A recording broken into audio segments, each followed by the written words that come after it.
Robert, you got to do it away from the mic. Like you got, really far. you gotta- Be like the other side of the room, Robert, like over here. like, hello, everybody. Welcome to the Escape Room Podcast. The Despair Escape Room Podcast. The Despair Podcast. Whatever we end up calling it, guys. Yeah, I keep changing every time. Let's start again. Oh, damn it, we screwed We up. changed a lot of things. It's We screwed up again. the start. Nope. You screwed up again. These candles aren't on. All right, here we go. What the All right, These now are definitely real Alright. candles, people. They are not just, now you it's just turn lit. them on. All right, let's start this podcast Yeah, centrifugal. correctly with a toast. Wait, we have to turn off the lights. Oh, we got to turn on the lights. Just Dude, kidding. Rob, you suck at producing this thing. What the hell? I just said it's first my day. first day. Okay, everybody clink at the same time. Okay. You And guys, this is a thumbnail. This is the thumbnail. you guys don't have ice cubes. I don't need I no don't have S. ice cubes. No ice. Delicious. All right, hold on. I'm going to turn on the light. Whiskey nice and warm. No, I got it. Hey. Just keep recording. Hey, okay. Boom.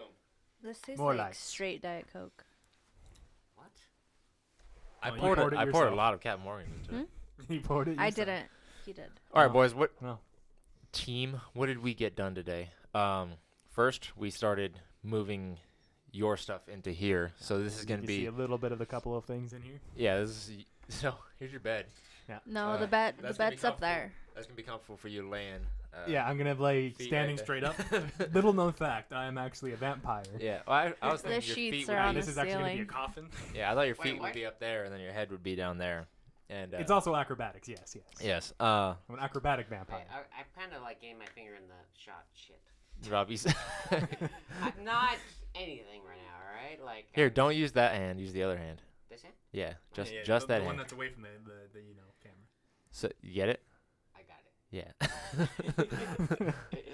All right. So yeah, we got that done. We fucking put the bed in here. We also soundproofed the room a little bit. So if we do like a little scanny scan. I'll give it a little. Yep. A little tour. Ooh. Yeah, we got some Wow. Studio Best tour. blankets on best them. soundproofing NA. Wow. Yeah. So hopefully the sound is a little bit better. Then more importantly, we got to attacking the lab full force. Got some puzzles being built, some writing done for it, some very pretty, good-looking puzzles are inside that biatch right now. I saw some of Ian's writing, and wow, I thought that was pretty cool. Yeah, and there's like we have like somebody who's like good at writing, doing the stuff now. Whereas when we did Missy's room, it was Mhm. literally Quite like when we did Missy's room, it was literally like me trying to be an 8-year-old Yeah. trying to write. So I thought we had your what was it? Niece, did everything. She designed it all. Yeah. The no, writing though. yeah. She did the writing. No, she did the acting. I had to write and edit and produce And draw. and draw. And Yeah, the drawings are You know, mine that too. is The- kind of just something that I don't think you ever thought would be, a skill of yours to Dr- draw yeah. like an 8-year-old. Yeah. Draw like an 8-year-old, the same picture like 6 times. I mean, you are Marine. Yeah, I mean They- it's true. Hey, He Marines didn't don't eat draw; the crayons. they eat the crown. I eat the crayons. Or did you? He didn't eat them this time. I have a buddy that has a crayon tattoo on his leg. That is fantastic. It's a purple crayon tattoo on his leg. Yeah, no. it's awesome. Anyway, so we started working on that a lot. Hopefully we have all of the hands-on non-electrical puzzles done by the end of this weekend. At least like almost done. And then we have all the electronics we need to get the electrical stuff done. The goal is to be completely finished with the lab to start play testing by the end of next weekend. So that's what we're aiming for. That's hype. Yeah, that is hype. But also, in addition to that, I want to get to where we have nightmare mode for Missy's room done too. And that's still up in the air if we're even going to do that, but I would love to get that done too. I mean, we do like some extra scary effects, some Yeah. new puzzles you haven't played with. I mean, Either It'll way, be like 3 incredibly difficult puzzles. Yeah, just like really Oh. hard. You sit there and no. All So of them would be like 8 parts. no. So what we want to get to is for Halloween we have nightmare mode. It's a harder version of Missy's room, the exact same game, but you go in there, all the puzzles are completely different. So if you play Missy's Room in the past, you come in there and you do it again, and this time it's an actual, like, it's a real challenge whether or not you beat it or not. And not to say that's not a challenge before. This Yeah. time, you're definitely going to be a lot more worried. yeah, this time it's gonna be go from algebra 1 to algebra 2. Oh. Just kidding. never made it there. Algebra to the touch ring. I don't get that reference. I didn't make it. It's gonna be really good for some of the returning escapees. Yeah, and I definitely want to have a discount for people that have done Missy's Room in the past, Right. and they can do Nightmare Mode. But also, I don't want it to have, like, for Halloween you have to do the harder version. I want it to be like, hey, I wanna book for this Thursday at 6 p.m. Can we do the regular version? And be like, yeah, sure. And then we could just have, we can just go in there real quick and God set up damn it. the normal Hey, puzzle. Hey, the storage's full on the iPhone right now. Okay. Well, the audio's still I going. actually, Here, let me see. yeah. All right. Do you want me to use my phone? Let's put a. That's why, Robert, I was like, hey, let's stop recording for the vlog. I might be able to. We should like just put like a Do you wanna use my like phone? like a picture of like each face of whoever's talking. No. like paid for. Well, Robert, you're the Do production like- manager, so, So- you can, Like South Park Canadian. Yeah. yeah. It's like a paid though. All right, Hold so on, if I could get I might have some space. 7 minutes is about where the storage died. So when you're editing this, how much space do you have? I don't actually know. but- Boom, another camera. I bet it looks a little bit different than it did before. Like, well- you're kind of off. I was like turning it on. My God. Oh, okay, here we go. Boom, another camera. This time This I- is all edited now. No, it's all gonna be one audio clip. It's just gonna be Deja like vu. just technical difficulties in the middle of it. No, it's gonna be like your face when you're talking, but it's like we cut in half. Wait, every couple of wow. minutes, it's gonna be like, boom, new camera, right? Okay. Yeah, so back to what I was saying, like during this Halloween, I want to finish. Basically, there's two versions of the same room. And then someone forgot to not talk while drinking. I'm so sorry. Were you so excited to say something, Robert? No, I just drunk a lot of my drink and I inhaled. But please continue. I want to learn. Anyway, as I was saying, A new camera, boom. new camera, boom.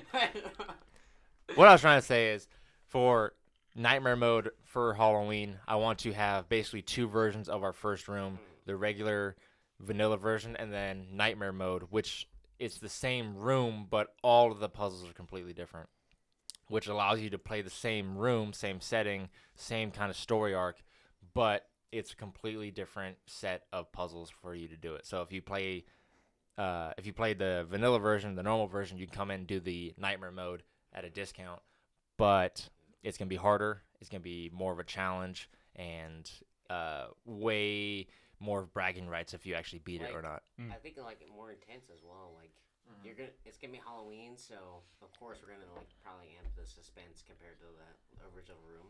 Yeah, so that's the goal for Halloween. That is number 2 on the priority list. Number 1 is the lab for actually making our second room, because the lab is more and there's bigger budget going towards it. Right. There's more space in there. We want to have more puzzles in there, more things to do. Right. Bigger group size is going to go in there. Way more electronics, stuff like that. So we want that to be the polished gem for the Halloween time.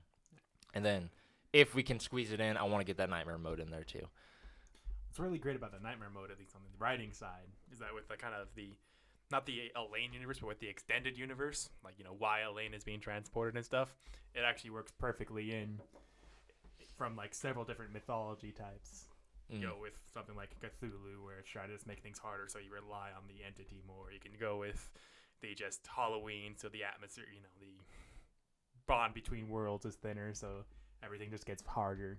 Okay, so somebody who hasn't been paying attention at all, what is the bare bones story arc of Elaine and the Despair universe? So what I've been working with right now, inspired a lot by Lovecraft, is that there is an entity that for some reason has pulled the Elaine police station out of its own universe and has transported it to the, whatever its location is. And that it's kind of unknown why it did it, as well as it also connects random places in Elaine to the different doors. And I've just been doing something fun for like different knocks leads to different places. But bare bones, that's what it is, an entity of some sort. Right now I'm kind of toying with a cat. Since in most mythologies, you look at Egyptian, later kind of European continental and stuff, cats are always linkers between worlds, or at the very least, they can walk between. A lot of like ancient cats. Yeah. So I was just gonna eventually like maybe hide little cat puppets and stuff throughout all of the rooms and whatnot. At Halloween store, there's a black styrofoam cat. Yeah. That we can just Just need to And, find like, like a better stereo put a to mic put on inside it. of it, Yeah. and that'll become like the new baby monitor. Oh yeah. So So now the cat entity is helping you. Mm. And I was playing with a little thing of, why is he helping you? Well, if you rely completely on something, you kind of become closer attached to it, start losing yourself relying on it, things like that. So a harder mode means you'll probably rely on it more. So it's in line with its own possible, motives. Yeah, and I think giving it that like outside connection between worlds, there's for some reason that entity is attracted to Elaine, like the town of Elaine and the Elaine police station. But the Elaine police station, it's like a hub of like everything that's happening inside the town anyway. And that the officers, it pulls specifically and actually tells them a little bit and slowly messes with their minds and stuff. Kind of running with an entire slowly going insane arc for some of the detectives. Like the rooms themselves, Missy's room, the lab, those both are connected to each other, and it's connected to the police station, and it's all connected to the town. But our biggest focus in the beginning was trying to actually get the rooms open, trying to get them functioning, trying to get them play tested, all that stuff. But now that we're actually getting through to the ending half of getting the whole business started, we can really start focusing on the story and the world building around it, which I'm really excited to actually start showing inside of all of our content. We eventually have some Easter eggs. And Yeah, exactly. So like little stuff that if you're paying attention, you'll know how to get access to things, or you'll just know more about the world. But if you're not paying attention, you'll just it's just an escape room. That's why I'm excited to have you on, because like for example, the puzzle that you're working on today, you're writing out emails between coworkers that worked inside the lab, and that created like characters. We had a logo of the company that was working in the lab that was inside of printed on the email. Like all of that is gives it context, gives it like a hint on there's a way bigger world. Like obviously that logo isn't going to have any significance, but it's there. Maybe there is. It's the start of something that gets bigger. Yeah, exactly. And as you go through the escape rooms, you'll get more of the story, so you'll know why it's bigger. You'll know a little bit more every single time you go to one of our escape rooms. And that, I think, alone will bring in like anyone that's like me and actually really loves the good story. It's just gonna be like, oh, I need to go just to see if I can find what extended universe stuff. Yeah, I really enjoy that type of stuff. I also I want to eventually get to the point where there's people thinking about theories about stuff in our universe, like where you start getting the hundreds of thousands of what I think this happens and this this person knows this person, I just know it. Yeah, I mean that would be like the this person's the traitor or whatever. That's giving Spark all the information. Like that would be the top of the mountain, and like where I want the story, like the level of the story to go to. That's at the point where you can start just memeing everything. Yeah. Well, so yeah, that's where we're trying to go. But the lab's gonna have way more of that story arc, and there's nothing stopping us from starting to add more of that story element to the original Missy's room. Yeah. Like, And we still have some stuff for the original Missy's room that just needs a little bit of polishing and completion, and that alone will add 8 characters to the world. yeah, Rather than just the 2 that we currently have, and one of them being completely ambiguous, and the other one being its own form of weirdness once you get through everything. yeah. You're talking about the. I'm talking Missy and what are we officially calling it? Well, his name's Dean. Dean. Yeah. Alright. So yeah, I mean, giving some context with the pregame story too, that they can actually like play through and actually go through, but that also gives like the world some story too. Yeah.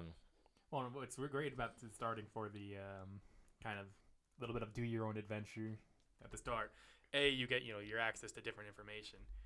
B, if we can compile all the information of what people picked throughout the entire time, we can do okay. This person has changed in X way because of what people picked. Mm-hmm. So it has lasting consequences to the overall story. So let's say you took like the I'm an absolute jerk path. Mm-hmm. The person's gonna stay an absolute jerk. If that's like the most common path that people took. I also I think it'd be cool to have a constant track of your team. Like, this only will ever start once we have multiple rooms, more than one room. Having a track of like your team success or failure from the previous game. So if you survived Missy's room and you made it out, when you go to the lab, you'll get some story element or benefit or whatever because you won the last room that wouldn't have been there before. So maybe because you survived Missy's room, you go into the lab, maybe there's a little bit of different story because Missy's room was wrapped up completely. But if you failed Missy's room, maybe the story is different again. So it's like it talks about, the deaths of people that were inside the cabin and they didn't make it. Or if you made it out, maybe it talks about these brave heroes that escaped Missy's room or whatever. So like those are examples. Or if you didn't play it at all, then it doesn't even mention it. And then it'll be the reverse. So like it talks about the heroes of the lab that are, right. I think that'd be cool to have a constant track of each room. That'd be. We need to really just make a lot of tech stuff to keep track of individual teams. Yeah. Have them actually like when they come and sign up as here's your team name. This is what will be on our website. Mm-hmm. You can track yourself, and then when you come in again and you take that team name. You guys were like talking about having people who come in, the players, have the pre-made characters with their own, backstories and whatnot. And I think that would fit really well with what you're talking about, as in like if everybody escaped Missy's room, they're known as this great warriors and heroes of whatever agency or entity or whatnot, of a lane police station. What if that's a cool idea? What if we did that where instead of we have pre-made characters, what if everybody chose or like? I mean, it's okay to like not have pre-made character right now because most of the writing is relatively ambiguous. It pretty much only gives people like a career path that they chose while in a lane, right before starting Missy's room. What if instead of having like we have the pre-made characters, you do the choose your own adventure. What if like you designed your own character? So maybe like you chose like you had a bunch of options like career path, you chose that. This is just spitballing here. So like career path, you chose that. Place of living, you chose that. Here's an option, choose that. So Here's an like option, choose that. making an RPG character. Yeah, and then you play the game, and like based on all that you chose, you get certain amount of equipment and hints, a number of hints and a number of whatever. So like if you play a really intelligent character, you have more hints than everybody else. If you play a strong character, you have, Like you're the only one who could block the windows or. Yeah, you're the only one that could defend the room or like whatever. It's like assigning roles. Almost. Yeah. And well, it's also it changed the difficulty almost immediately because you have to. What'd be a fun way to set it up is you don't get to know what other people are choosing. So you could all choose to be super intelligent. Yeah, and then you have all the hints, but no one can block the window, so you're losing time through that. I was thinking about that too. Like, there's no communication at all. It's just you have to guess or like you have to think about what is my buddy Robert choosing? Is he choosing to be super strong? Is he choosing to be really intelligent? Is he choosing to be That's something that I think we could implement more once we have a lot more technology based. Because that's something that Like an on app paper or it might something. take hours, but if Right. you have like a character generator on a laptop that you keep at the place that everyone jumps on, or each person has a little tiny Like a tablet. netbook that they do things on, you could actually knock that out in like the 15 minutes for a pre-game. Well, like I think Otherwise, it's just a bit too much on Yeah. just paper. Yeah, that or unless we had like pre-made sheets and they wrote it all out themselves. So like maybe we had like multiple choice and they chose this one, chose this one, chose this one, and then a team consisting of 8 people has 8 pieces of paper that have all their stats on it. We can just pull those 8 pieces of paper out at the end of it. I think for that idea is just like for one of the rooms, one of the groups of people, it's people that are new to the town or dangerous stuff. But having other rooms where it is established characters within the lore. So for those rooms, you get the feeling of I'm selecting something for someone that might be a real person in its own universe. Whereas the other one is you're selecting just for you, so you're attached to you as attachment, but you're not attached to the world. So if you have a little bit of the mix of two, so one of the rooms eventually will have like its own, you make custom characters going through the world and getting attached to it that way. Whereas the other ones are, you're affecting the people there, so you feel guilty or you feel an extra little bit of responsibility. Yeah. And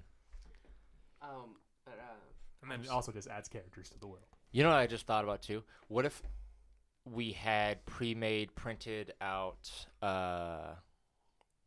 newspaper article, just like a simple newspaper article that is made for success of the room, a newspaper article that's made for a failure of the room, and then if the group fails or wins, they get the respected article.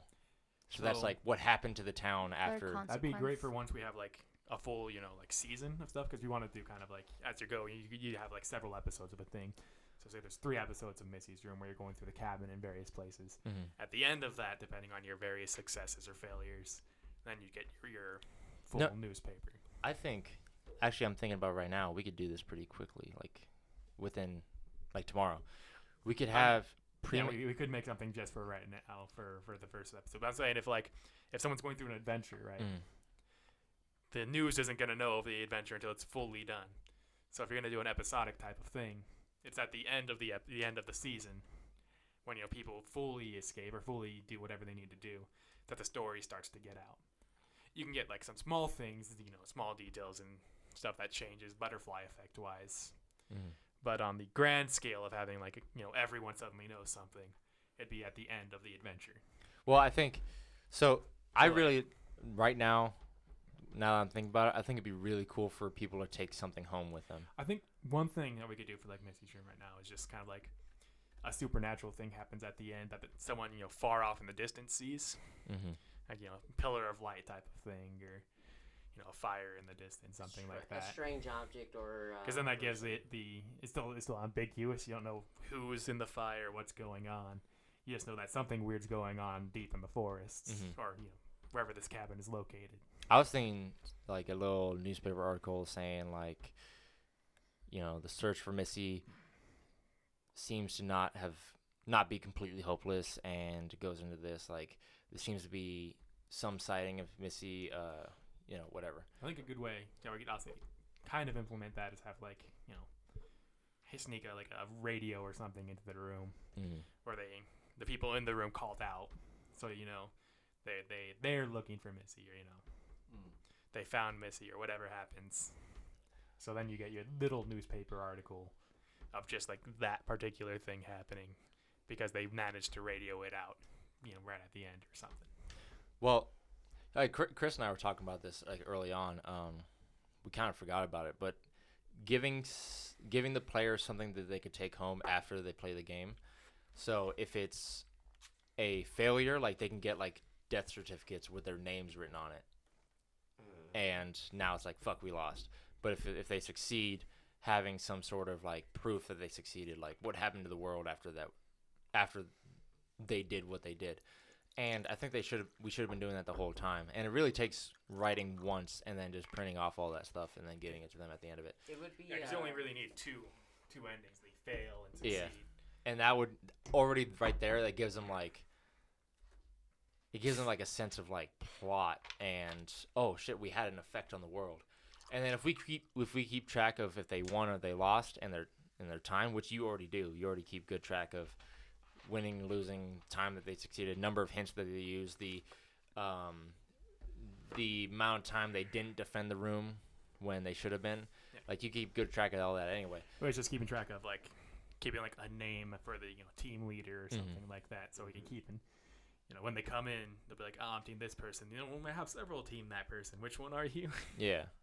So, I think what we should do, or like relatively soon, we should come up with something that they could take home after they play the room, whether it be like death certificates or. What would be interesting, like you were saying earlier, to just add on to the topic right now, like the newspaper article, and this is just me, like you said, spitballing.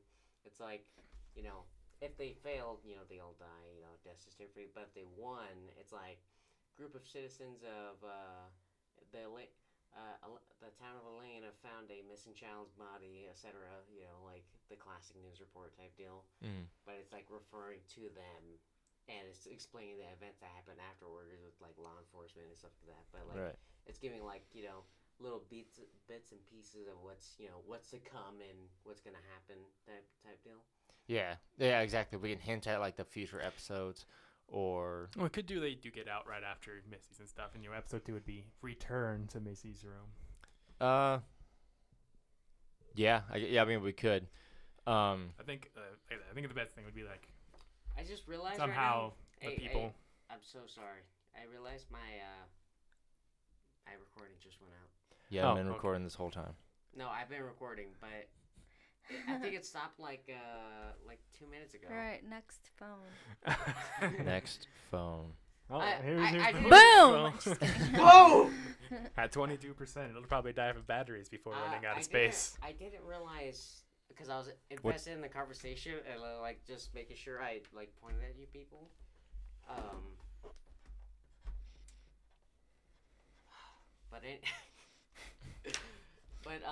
Hey, Maggie, you recording now? I can record, yeah. Okay. Now we get the other side of the table. Thanks, Mac. All right. Look at me. Boom! Next phone.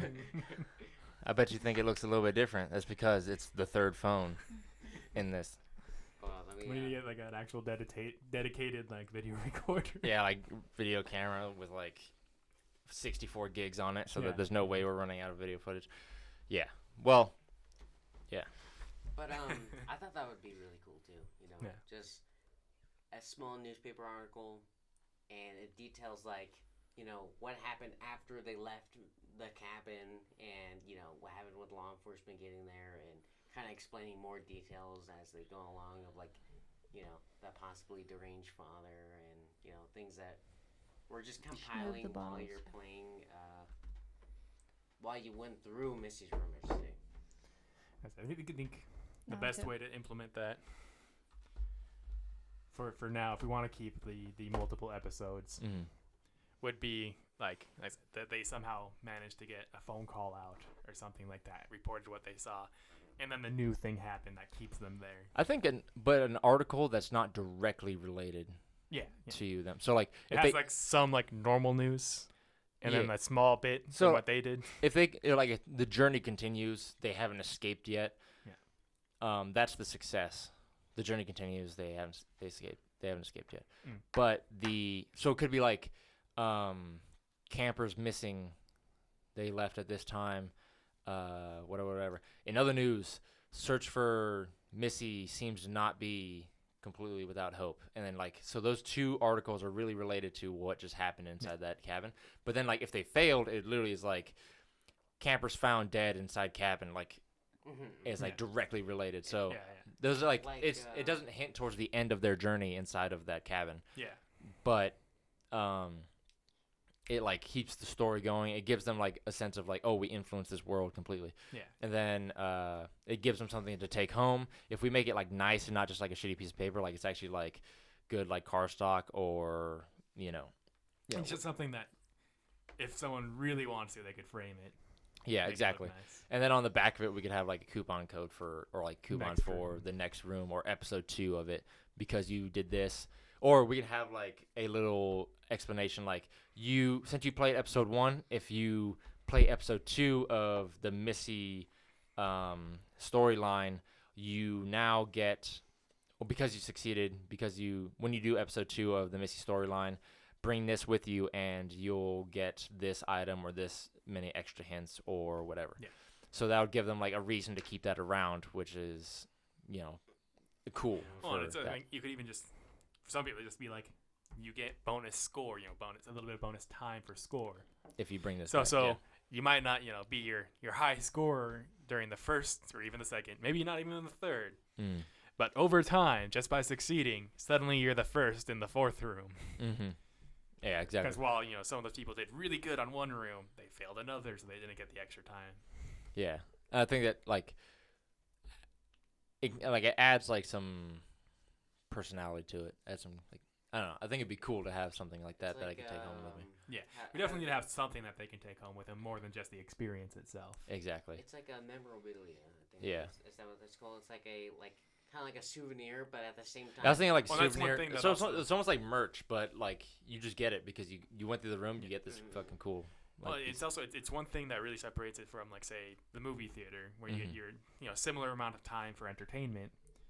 But with us, you get both the experience and memory, and then you could also get something that reminds you of that experience and memory. Yeah, you gotta take it home, and it's like pretty cool. Like if we did it to where it's like, I think more than just a piece of paper. Like if we had like it, and like in a. I have to get like a 2-3 page newspaper filled with Yeah. some random stuff. What if in what it. if it was like a scroll? That'd be cool. Actually, they can do it like a scroll, 70s, a little bit more of an ancient town. Well, I was thinking Get for, the like- town crier. I was thinking for like Missy's room, but then like for the lab, it would have to be laboratoried up. So if it was, Almost looks like a degree. yeah, exactly. Or Or yeah, it could be like a document, like with Yeah. a file and stuff. Like yeah, in a be more manila professional. folder, top Mhm. secret. yeah, no full Yeah, top like secret. with a big stamp on it. Like if it's just per team and not per person. Actually, I really do the scroll, do the little article in the center of the scroll, make it look really nice. Yeah, or maybe it's like a note from Missy or note from a character, and then inside that is wrapped up a cutout Oh, we could get newspaper you- article. Oh yeah. I just thought from note from Missy. That's just we could go super creepy on that. Yeah, that's a cool idea. Yeah, let's remember that. Let's not forget about that. Well, Yeah. I mean, Rob, find some paper. I would, but we haven't recorded. Anyway, Yeah, I'm like these are good ideas I want to incorporate into the room. So At the very least, we have video evidence of these ideas. yeah, and now we're spreading them before we even do them. So Yeah. oh, but We're just gonna disappoint everyone if we don't do all these. yeah, I think about it all the time. Like, what if we're talking like about so much grand ideas and then we execute on like 10% of it. oh, Hey, if we don't do it, I hope somebody does and they get like Yeah. Yeah. Maybe Brilliant. someone sees these videos and is like, "No, I can do that." Yeah, and then they- Even if they that's a good fail. idea, man. they make brilliant escape rooms out there. That'd be nice. I think of like if there was like a lab. No, I can't spoil anything. I'm sorry. I was about to- Robbie, you could always try and word it in a way that doesn't spoil I was about anything. to do a Spider-Man and that'll spoil everything. So I guess Wait. We When could did always Spider-Man spoil cut. everything? he did. No, we're not cutting. It's 100% raw. Raw. Let's At go least live. for the YouTube but, video. Yeah. Going back to like what you're saying, like taking something back home, it could be like a creepy doll or something like I really like the note from Missy and then the newspaper article inside the envelope of note. For two reasons. One, for like it we can just print it, so it's like cheap to like do for like a bunch of people. But also, It fits with the story super well when you add the little Missy note with yeah, it. if we could have some sort of story element incorporated, like if we had, like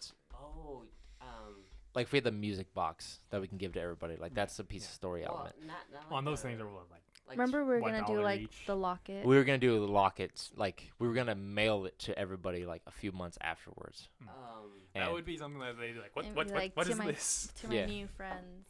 Yeah, to my new friends. But you know what we could do is we collected a lot of emails through purchases Mm-hmm. or like phone numbers. Emails and phone numbers. Yeah. So we could like text them a picture of something from Missy, or we can email them a picture of something. All those from people that don't know anything about what's going on are just gonna be like, It would Yeah, be, like- "What's it going on?" would Quote, be very interesting. Missy. Like, you guys do the like, ripped out newspaper article type deal, but then like you flip it over and it has like the blood hand. Or what page. about like a Finger, finger, like That's what I'm saying. like If it's like a- a personal letter from Missy that Mm. ended up with you, like Yeah, a you can make it Polaroid? super creepy. Mhm. You could do like a Polaroid picture of Missy and like writing The on the back or Polaroid, something. the Polaroids, yeah. I think, give people nightmares. Oh yeah. Oh yeah. That's like the scariest element was like those Polaroid. It's scary to me still when I reset the room. I'm just like, oh. Just like like an A apparition. Polaroid with a message from Missy. in You the got- microphone, baby. In the mic. Get some Maggie. Microphone, get it next to your face. Yeah, you gotta talk in the mic or else But then nobody can my hear you. arms get tired. 'Cause You got. You should Well, no, have like it and I here. have to be like. Just You gotta just have it in your general area. Yeah, there we go. Anyway, what were we talking about? Oh, but other than Missy's room and Mhm. the rewards and accomplishments of the various survivors and escapees and deaths.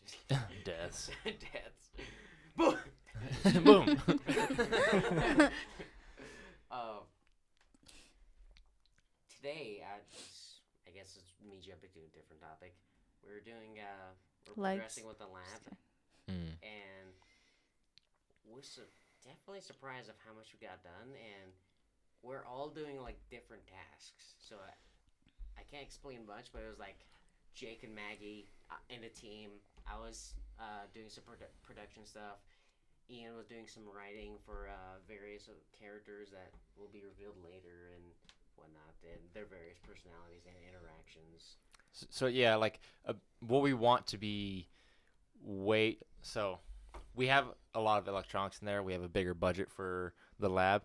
Those things, like those are cool and all, but the biggest things we want to have different for the lab is we want to have way harder of a hit on story and character development and like world building around the lab. Like being inside the lab, you can tell that there's a bigger world outside of it. Whereas in Missy's room, it seems like that cabin is really like all there is to the world. completely isolated. Yeah. Whereas the lab, I want it to be like this is just a small piece of this huge network of, this evil corporation. Evil corporation or Yeah. whatever. Also, I want to have Story is. like what we're aiming for having is way more of hands-on challenges over puzzles. So like way more interactive. yeah, way more interactive. Not just like you thinking about it and then you figure it out in your head. Way more of like, oh, we have to do this thing, this thing, this thing. Let's see what happens. Oh my God, this thing happened. That means this. Like it's way more of trial and error and seeing the results of actions that you do or trying to do stuff dexterity, like We actually want you- dexterously or it's more like feeling like a lab. You have to do a little bit of experimentation while in there. yeah. It's like to simplify, it's almost like your power went out and you're going to the breaker and Yeah. you're trying every switch type deal. Yeah, instead of just you seeing the problem, you have everything in front of you and you have to think about it for a little bit and then you figure out the answer. There's going to be some elements of that, but instead of just that, we want you to go hands-on, feel around, search around, and then discover the answer, figure out like what happens after you do the correct steps, and then that result will give you the answer to some stuff. In addition to it just being really cool atmosphere, really fun ways to interact with the world, and there's some like obvious like there's a bigger world than just this room that you're inside of. And then there's the element of fear because there's danger outside of the room, and there's also this element of whether we succeed or fail that influences the world around you. Then there's also this element of resource management. Do we spend these blanks that we have, or do we save them for, like what should we do? Should we decide as a group, or should I just do it, or like? I think the resource management is going to be a fantastic thing. Yeah, I think it's gonna be really, really Just because cool. it's just we already have like there's a threat outside the room that you have to deal with. Now we have inside the room. You only have a limited amount of things, and it's not just hints. It's a limited amount of things that you can use on multiple things. Mm-hmm. How and what do you use it on, or do you save it because that helps you out in the long run? Yeah, I think that's gonna be really cool because then you have to decide as a group. There's gonna be discussion there. There's gonna be a conflict. A little conflict there, or does the leader just decide, hey, we're gonna spend it on this, or hey, we're gonna save it for a better score, or you get that one person that's just like, I'm gonna sneakily grab the resource yeah, and spend it when no one's looking. So yeah, I want like with escape rooms, I feel like I want to add extra elements to a room and see what happens when players go through it. Right. That's all I'm about, like trying to really experiment with what makes a good escape room. Like what could we add that hasn't been added before. So that's what we're trying to do with the lad. We're trying to add new elements to it. And with like our despair escape room line of escape rooms, I really want to start experimenting with this industry instead of just a regular escape room after escape room after escape room. So the lab is, sorry to cut you off, but the lab is more activity based and but the lab is more activity based and deciding. The website is misspelled. Is it? Yeah. Wait, what is? It's Wait, what? Holy shit, it is. Here, get On the Missy's room one? No. Look at this. Wait, S. Despair. Oh no! Escape. Escape room. Escape. All right. Hear it now. That's not how you get to our website at all. You got to look at the bottom one underneath that. Yeah. Just replace Gmail with .com. It's been bugging me this whole time. Really? Wait, you noticed that? I was going on a beautiful rant, and I just look at your face, losing your mind. You're just like. I thought she was like disappointed in what you were saying. Yeah. I thought you were like pissed at what I was saying. Like, you're never doing that ever. So I was like, all right, I'll keep going. And I was like, out of spite. All right. Oh my god. No. Can you pass me the Diet Coke, bud? Yeah, I got you. I got a refill. I don't got ice, but I'll just send it. Yes. Listen, you don't need Times two. ice with whiskey. Times 2. We slay Jack Daniels and Captain Morgan. Rum and whiskey is what we're all about here at Despair Escape Rooms. Oh, but Yes. So yesterday, Dave is not drinking soda anymore. Mm-hmm. Absolutely no soda. He'll just drink anything else other than soda. So yesterday, I mean, we can't do an escape room podcast with at least a little bit of alcohol in there. Mm-hmm. We literally, without. Is that what you said? You said with. We can't do a despair podcast without. With a little bit. It has to be a lot. You know? Yeah. We need alcohol inside the podcast. So we literally just had straight rum to do it because we can't have soda. 2 different types of rum? No, just Rum fucking on Cap ice. Morgan. Cap Morgan. Jesus Christ. We did shots before, and then we had rum on ice. Jesus. So David's going to replace all of his soda with drink. With drink. Yeah, I do like how Dave's just like gonna just try and kick some ass. Dude, suddenly he just kicked it in high gear, and he just decided, like, so there's approaches to it. You could be like, hey, I'm gonna take on a new habit every single few weeks, and I'm gonna better myself one step at a time. Like a slow process. Or there's sometimes you just take a trash can in your house and you just throw away everything that is unhealthy, and you just fucking enough is enough, and this is changing. And that's what kind of happened to him. He just decided I'm like cutting smoking. Like, he only smokes 1 cigarette a day instead of 25 like he used to. Yeah. He now drinks no soda. He used to drink like 8 sodas a day. And now he's exercising every single day. It literally was against the grain, like fucking hard as shit to get him to do anything athletic. And he, like, for some reason, just one day I can it pinpoint all. a little bit of that. all I think changed. it's SE. one, having his own house, and having a little bit more control of that. Mm-hmm. He has that a little bit wild, but that's a small part. But I think a big part is getting the workshop done for SEA stuff, Mm. and he really wants to get into SEA stuff. Dude, like, whatever. I don't get, like, whatever he wants. If he wants to be a ballerina and he needs to be fit for it, I don't give a fuck. Like, it really makes me happy that all of a sudden he just changed it. Especially if he's doing What SCA if stuff, Dave- that gives me another person to fight. All right. Yeah. Conspiracy theory right now. right now. All right. What if Dave had like prophetic dream? I'm not saying it's like a 100% accurate dream. Of Is he on a him in mission the from future. God, Robert? An angel came to him No. while he slept. Not like alien. Blues not Brothers like an reference. angel, but like he had like a dream of what his future would be, going like on what he'd be doing right now. And Dave, if you're watching this, confirm this for me. And he saw it, and it was just what he, in his mind would, think of it. He was like, I really don't want that. I wonder if it was like that, or Maybe just like I don't want to be fat Conspiracy, anymore. If you don't stop, you won't be able to clap those alien cheeks.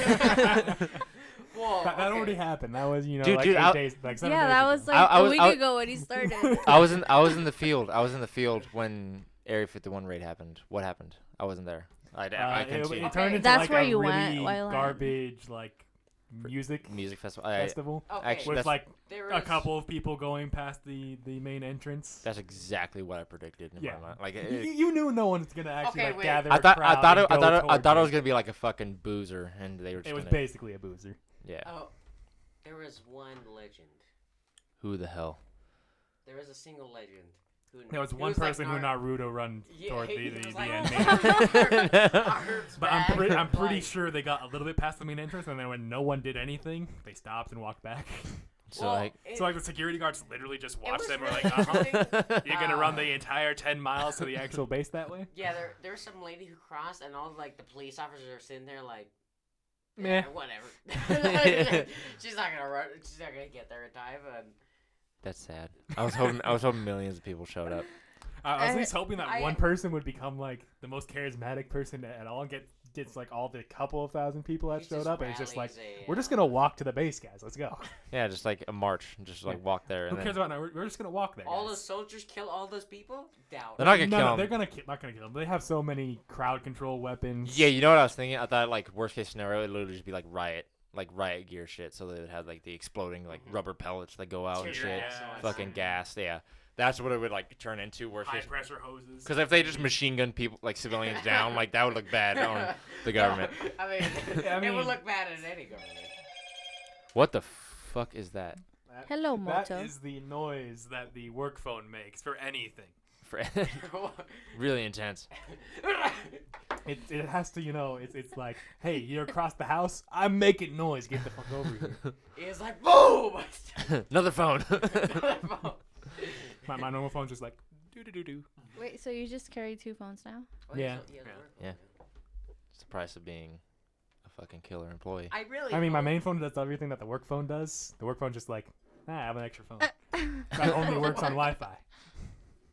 Is your I have a regular better camera though. the other phone, No, the work phone. the work phone? Yeah. My actual phone has all the stuff we need for like actually, use Yeah. outside of the camera. I mean, it has a good camera too. It's just not as good. Back to Dave kicking into high gear all of a sudden. Okay. I already said Wait. my conspiracy theory of him seeing the future of himself, and it was really shit. Well, it's interesting you say that because there's this thing that I was listening to a podcast about. So I would say I was reading about, but I wasn't reading. I was listening to a podcast. But there's this guy Jordan Peterson, and he has this program called the self-authoring program, and the idea is that you write a like 5-page autobiography about what happens if you don't do shit, and like what does hell look like if you go on the worst path. Like let's say you stop working out, you stop progressing in your career, you stop, what Commuting and everything. yeah. What happens there? Like, okay, I lose my job. My friends and family stop giving a shit about me. What do I care, what do I care about? I don't accomplish anything. I feel like, and you just like clearly like explain what hell looks like to you, and you write 5 pages about that. Right. I'm like trying to remember this. This could be like way off, but Pretty bullshit, but yeah. okay. Then you write, what does heaven look like? Like what is the absolute peak of your goals look like? So you write, what if you just kicked into high gear? What if you just started taking your health seriously? What if you really seriously worked hard on getting the discipline to accomplish the dreams and goals that you your like goals and yeah. And now you have a clear perspective of what hell looks like, which it's way more motivating to run away from hell than it is to run towards heaven. Like it's way I would more say that's an motivating. accurate saying. Way more motivating to run away from that. And then you have a clear so once you start running away from hell, like you have a clear destination in the front lines. You're already running. Like what's more what is it to run a little bit extra to get to heaven? But what most people do, they have an idea of what heaven looks like. Oh, I have $1 million. I have a Lamborghini. I can play video games all day or whatever. They have a clear idea of what heaven looks like, but they're not running away from anything, so it's hard to get going on there. But once you have a clear understanding of what hell looks like, I'm overweight, I'm diabetic, I can't feed my family, whatever. They have a clear understanding of what hell looks like. It really gets you running, and once you start running, what is it to run a little bit more to get to heaven? Momentum is a lot more powerful than just exactly. slow climb. I really hope Dave just keeps on it, So absolutely. That's what I think kind of happened is all of a sudden he just got kicked in. He started he got momentum all of a sudden. He could have had like a reality check happen, Yeah. And it couldn't have had a crazy severe one because it can happen to anybody, It could be your kids are growing older and all of a sudden you're Fuck, I have that shit every week. reality check. Get the fuck out of off your ass and get going. I have that fucking every day. Yeah. I'm just come on. Start fucking hustling right now. I I sit there and look at something. I'm just I should be writing right now. I should be. Yeah, I should be doing something. I have a reality check. It happens when I'm sitting there and I'm not progressing in any form or way, and it's you could just die tomorrow from anything, right? Yeah. You're not promised anything. But for me, that doesn't motivate me at all. Well, you know what that does? When I think about I could just die tomorrow, it's look back and have you done some shit? Have you done some good shit? You have a legacy. Do you have something to leave behind? If you died at fucking 12, if it and you can look back and be he did some shit. He was an awesome 12-year-old. Had all the friends. He was fucking great solid. school stuff. He was the kid who finished the Rubik's Cube in 4 seconds type kid. Yeah, and then but if you didn't have any accomplishments yet, and if you die tomorrow and you people look back and all they can say about you is that you were kind, and that you were nice and you loved your family. Yeah, they don't have actually any deep. Yeah, there's nothing they could say. Anything. It's all right. A year from now, let's say you died. What could you change from then? 5 years from now, you say you died. It's like asking what's your 5-year plan, but also adding, and if you die. Yeah, and then you go. So another guy that I follow. So I like Jordan Peterson. Another guy that I follow is Gary Vaynerchuk, especially for business and content, content creation, shit like that. But another thing he says is start understanding your life contextually. So let's say the person you care about most, the person you hold most dear, let's say all of a sudden they just died tomorrow. What do you truly give a fuck about now? It's if the person I truly care about the most just died tomorrow, fucking nothing. That, my world would end. Yeah. And then you think about that scenario. I could lose everything else, but if I still had that one person, everything would be fine. But if I lost that one person, my whole world would fucking end. Mm. And now you look back all right, that didn't happen. Now look at your life. It's fuck, I'm living awesomely. Yeah. Everything's fucking sweet. It's it's kind of taking into account what is the good stuff you have. Yeah, and this dude's a multi-millionaire business owner. He's rocking and rolling, and he's all right, let's say you lost the one person you give the most, you care about the most. There's it really puts shit into context. I don't give a fuck about anything except for this one person. That's the number one thing. So then you look back and all right, there's nothing really to worry about. Because I could fucking the shit that I hate the most in my day-to-day life, that could be fucking amplified 3 times. But if I still had this one thing, with that scenario in mind, it's not that bad. It's not that bad. So putting that stuff into context, you have a baseline of it's not that bad right now. You look at what hell looks like. You know where you need to run from. You know what heaven looks like. You know where to run to. Like, taking everything together. Yeah. Kind of putting it all into one big package. Yeah. I mean, I think just it's almost like a meditation. You really need to just sit down and have a good baseline of like where your life is at right now. I mean, even just like health channels and health fitness stuff. It's always just like you need to take at least almost an entire day, get out into nature and just think about shit. Yeah.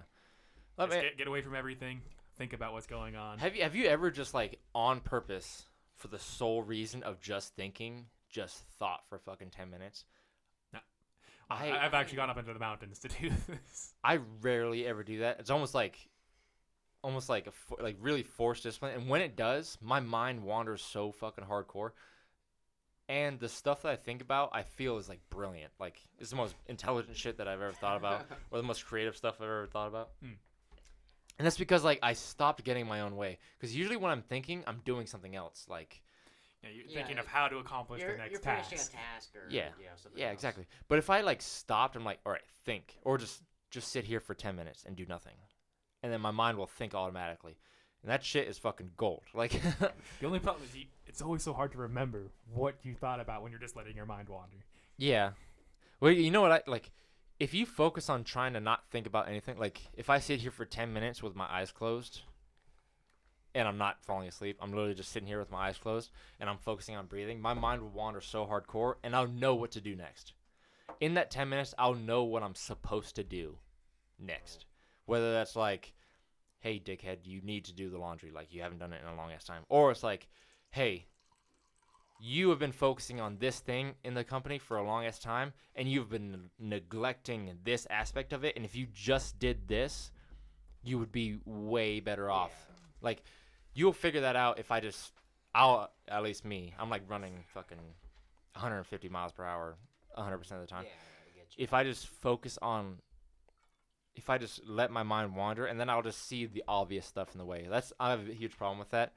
I get really in depth into one thing, and then Maggie, you definitely know this, I'll neglect and miss the obvious shit in the way. Whereas I could have just been. So you got some great macro, but your micro is not so great. It's terrible. I'll just even if it's right in front of me, I'll just blindly look over it for a while.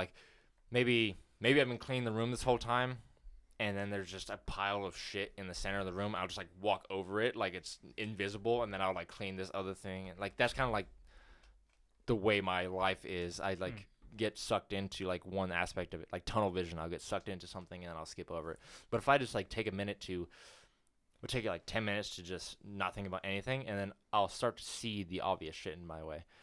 So this is my go-to when I don't have my wife around, because she'll just she covers all the she's the look at it, obviously.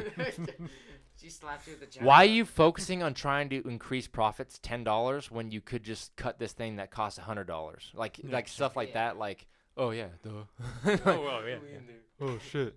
I think it'd be my own personal thing is just that I'm stuck in a mindset of a slow build. So I'm just even because I was kind of not doing much before coming to the despair, and I'm at the point where I'm just okay, they've woken me up. Get moving, come on, get that momentum moving.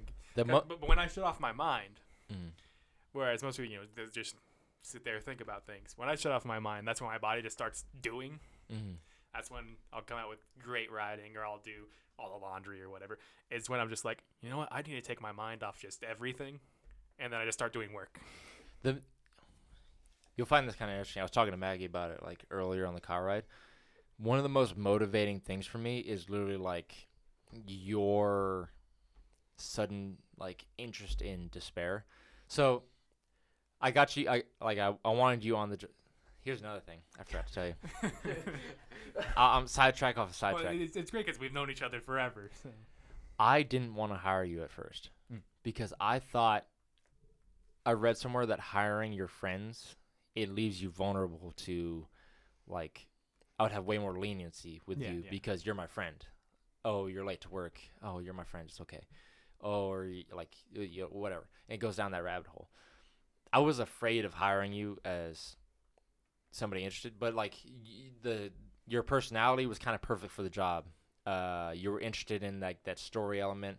You can get into character, like almost that like dungeon master from Dungeons and Dragons would be like. Yeah, at the very least knew I was a good storyteller. Yeah, exactly.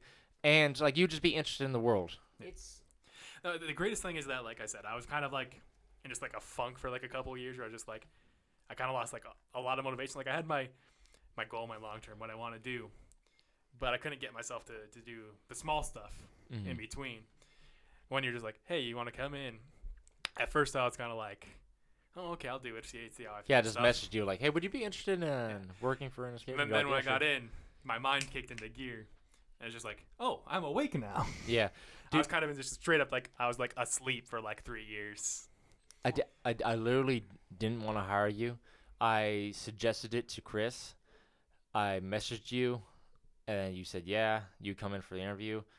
I told Chris, like, hey, I want you to do the interview because I don't want to be biased towards Ian because I don't, like, you're my friend. And then you started working there. I was like, okay, Chris, I want you to deal with him 100% because I don't want to be biased. Like, I don't want to have that vulnerability of you being my friend and being super lenient to you. And then you literally started rocking and rolling for the job, like, in the job. And then you, you started, like, telling me that you, like, started kicking your fucking, like, kicking your ass into gear. You started, like, I'm still getting just motivated. like, I'm waking up. I need to get that full wake so I'm just, like, on all the time. So I'm building up this slow momentum where I'm on, an hour a day. Now I'm on like 2 hours a day. I'm on 3 hours a day. So here's the crazy part.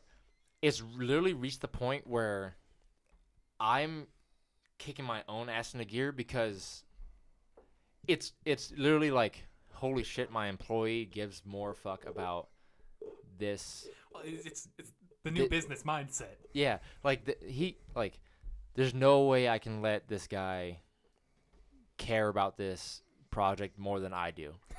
There's no way. I'm like, and dude, I literally thought he's my friend. He's in the position to not care about this as much as I do. And then you came in here and you just fucking took advantage of like the potential of this company and you just started like hitting it hard. You took it seriously. You learned the job. You started going above and beyond. You did stuff outside of your job description, like off hours. You started working for it, dude. And then I'm like, fuck. There's no like. It motivates me to like work harder because like I can't disappoint you now. Like like I'm the boss and he's the employee. Like, no. So as the leader, like I'm a big believer in this. Even the Marine Corps. Like good leaders, they don't have people working for them and then you work for somebody else. It's literally the exact opposite. So the top guy works for the next level, who works for the next level, who works for the next level. But I want Despair to be a bigger, like a big escape room company. Not even just an escape room, but just through the industry of escape rooms, a storytelling and adventure company. So we give adventure, we give story, we give, this challenge, this team building, this interactive environment. And we do that through what is called escape rooms. Eventually, we might Domino's Pizza over to Domino's blank. We might eventually do that. It might just be Despair eventually. Yeah. But for now, what the industry calls it is escape rooms. Yeah. Eventually, it might just be adventure rooms. It might just be... Where is it? It's just Despair, and then you add whatever the business is next to it. And then, like... I think, because, like, what I told you is, like, my entire, like, my 5-10 year plan completely shifted after, you even just offering, or after the interview. I was just like, no, I even told you, I was like, my 5-year plan completely shifted. Yeah. Into the get Despair going, get it really successful, and then open up my own bar. And maybe... make it affiliated with Despair. Yeah. It's kind of a nerd bar anyway. It's the idea. It was kind of... I'm sorry, cutting you off. No, absolutely. Go ahead. I think the first time, like, I didn't really think Ian was like so like mega serious about being, a game master at Despair, right? And I was like, he'd probably do really good, because Ian's, really good. And I think it was like the first time I went with Jake and Maggie, and we're just like there at the shop with Ian, and then Ian goes and does something, and then everybody asks for a hint. The players inside, and then I don't know what's happening, and then Jake doesn't know what's happening either. And I'm sitting there like, does Ian know what's gonna happen? And then Ian comes back. Okay, yeah. Ian, shut up. Ian doesn't understand like the level of proficiency that he has for the room. Yeah. Literally, I'm not a professional already. You're not a professional. Literally, Rob and I are chilling together, and then they're asking for a hint. Like we can see on the camera feed that they're asking for a hint. Ian's like, "Hey, give them a hint." I designed the room. I looked at them. I was like, fuck, I don't know what they're asking for. Ian, not even paying attention, walks up to it, looks at it for 2 seconds, is like, all right, your hint is blank, blank, blank, blank, blank, and gives it to him fucking perfectly, exactly what they needed. He didn't even, like, he digested what was happening on the camera for, like, 2 fucking seconds. And then That's kind of happened every time I've had other people, like, observing with me, is that I'll turn completely away from the monitors. And, like, every now and again, I'll look back to see what's happening. But I'll be talking to them, and they're always going to ask for a hint when I'm not looking at the monitor. So whoever I'm, like, talking to is like, yo, Ian, they're asking for a hint. Or, I'll hear it on the baby monitor. I'm like, oh, okay. They're working on that. Okay, good. This is your hint. And I've gotten to the point where we had originally some pre-made hints.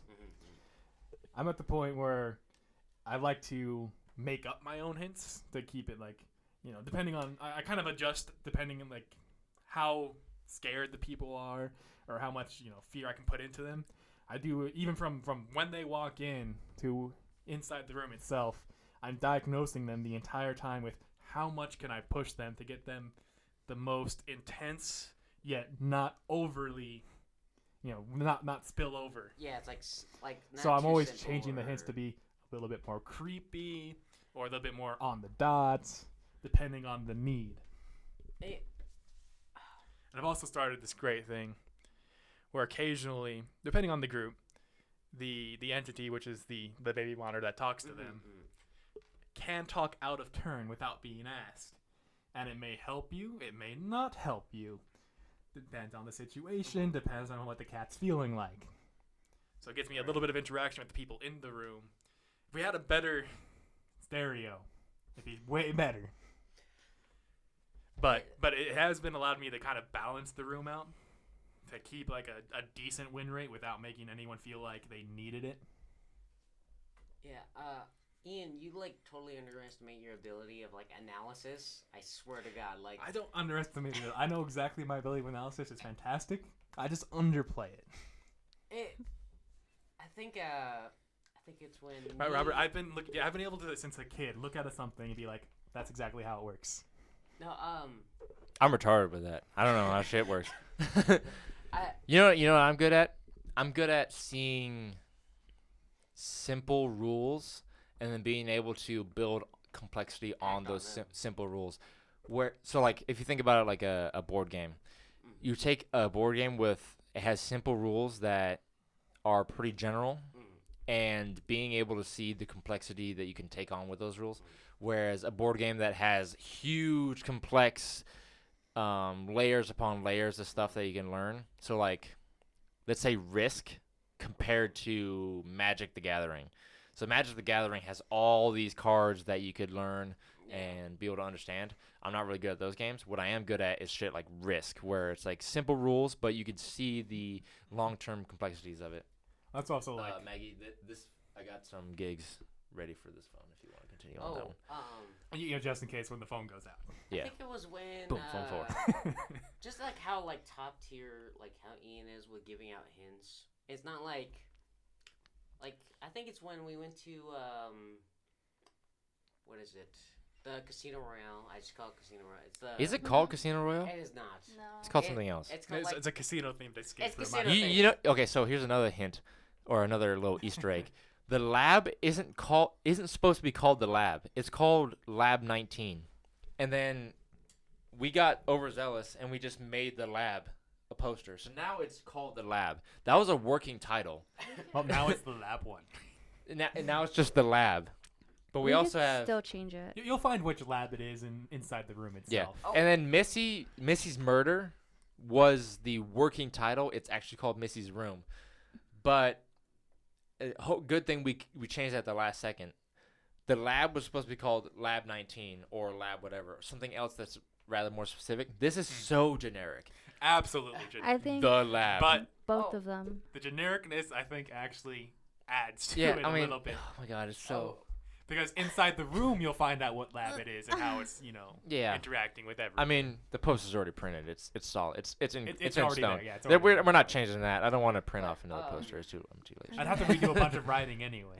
Yeah, we're stuck to it now I think anyway. it was when I'm sorry, off topic. Back to the sidetrack of the sidetrack of the sidetrack. Maggie's shaking her head. I think I could do a better job. Well, not a better job. I'm just saying, like I could do. Be a little bit more specific of what. I could make A another better poster. poster. Yeah. A better poster. Well, I mean, we have like a third contractor doing it right now. Fucking make a better poster. Oh, but Want to be added to the group chat so we can tell you whenever we want a poster? No, make a better poster. I was talking about Ian's hints and like stuff he does. I think it was Casino Royale, and then we asked for a hint, and instead of like giving us a hint, the person just told us the whole puzzle, which was like okay. Oh yeah. I think it was I'm not gonna spoil anything, but it was a certain puzzle that In the submarine. yeah, no, Casino Royale. Okay. Remember Yep. there was like something cards and things. Oh yeah. And it was really like vague. And you're like, okay, but then the person just told us the whole puzzle, and I was like, I mean, that's cool when you just need, like, we're stuck on this Okay, one. that's the dogs. Yeah, there's dogs out there. but That's cool when you're trying to get past this puzzle and everything. But the way Ian does it is he like. I like to bring people's attention to what is important or what you need to be paying attention to. So I do things just like, perhaps you should go look in that direction, or it's maybe on top of a piece of furniture.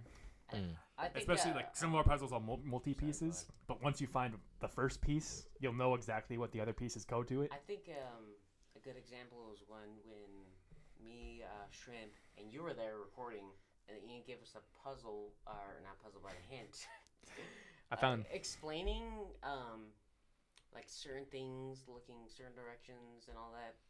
And he was like, but he explained it in a way that wasn't like telling out the whole puzzle, but it was a good hint that also fit with the scenario. I like you have the direction.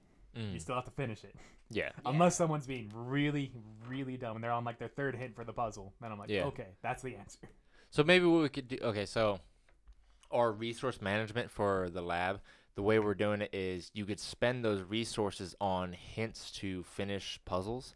What we could do is like those hints are for like one hint is to finish a puzzle. And actually now that I think about It's just a resource. If they spend all of them to finish one puzzle, that's on them.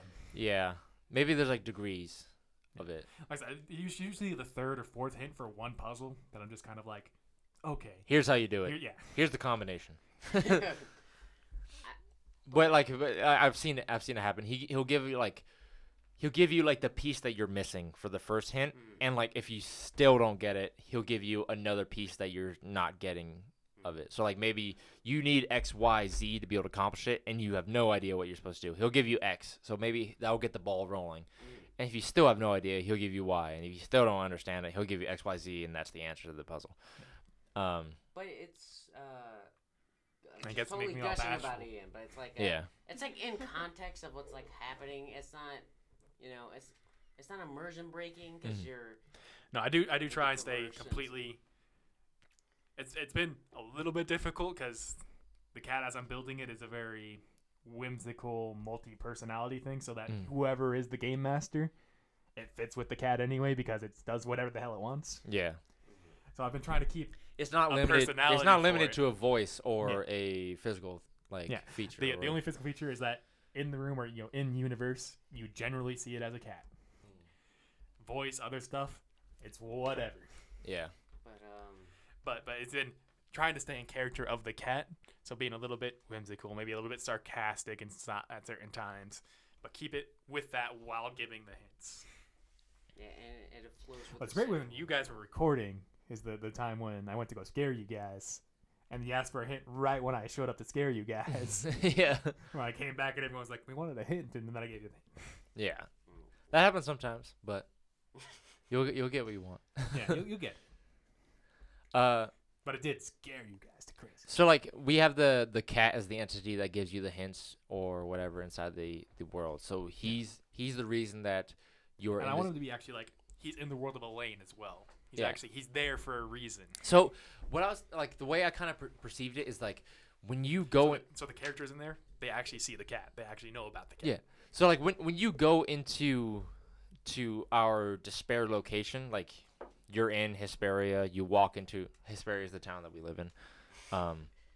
You walk into Despair escape rooms, the building that we're at, the unit that we rented out. You walk into that location, you are suddenly in like Elaine police station, missing persons department. You're inside that section of the police station, and then when you walk into the game,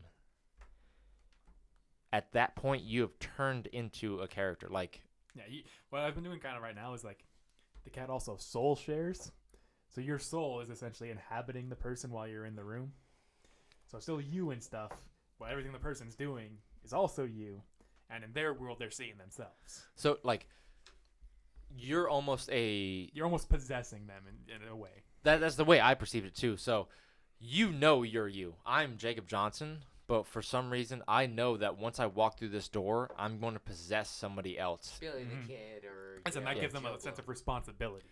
I'm possessing this person, and then I go in there, and if he dies inside this escape room, I'll come out, and I'll get the repercussions of it. I'll get the newspaper article. I'll get the note. I'll get the death certificate.